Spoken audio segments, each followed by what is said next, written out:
22 अप्रैल को जम्मू कश्मीर के पहलगाम में आतंकियों ने मासूम देशवासियों को जिस बेरहमी से मारा है, उससे पूरा देश व्यथित है। कोटि कोटि देशवासी दुखी हैं।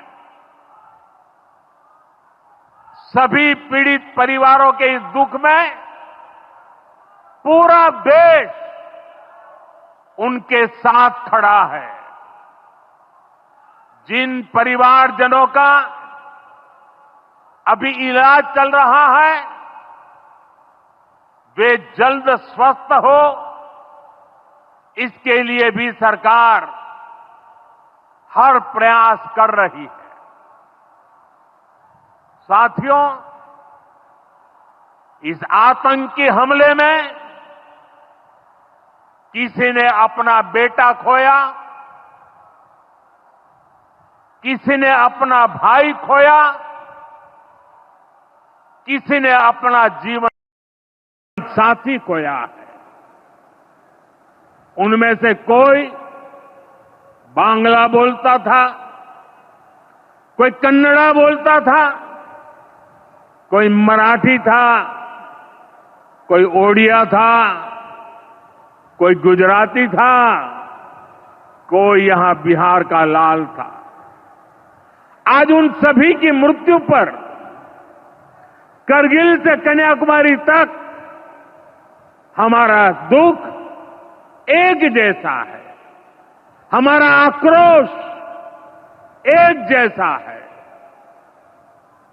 ये हमला सिर्फ निहत्थे पर्यटकों पर नहीं हुआ है।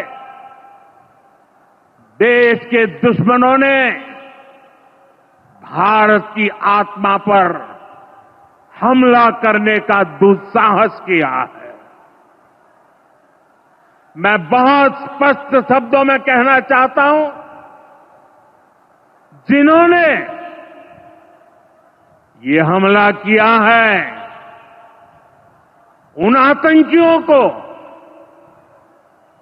और इस हमले की साजिश रचने वालों को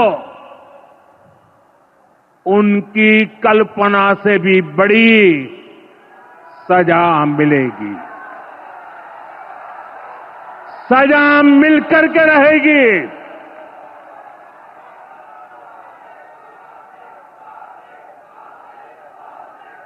अब आतंकियों की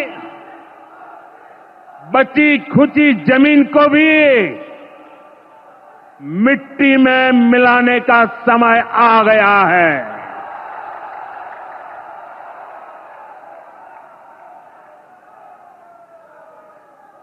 140 करोड़ भारतीयों की इच्छा शक्ति अब आतंकी आकाओं की कमर तोड़ कर रहेगी।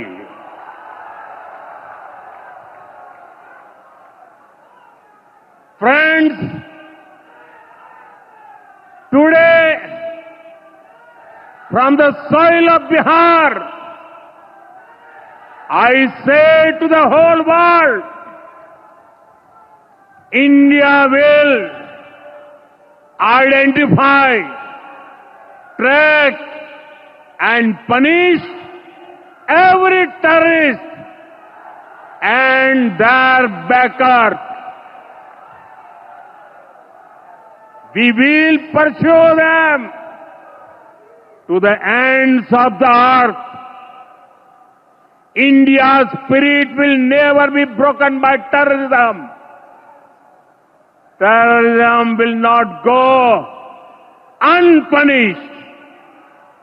Every effort will be made to ensure that justice is done.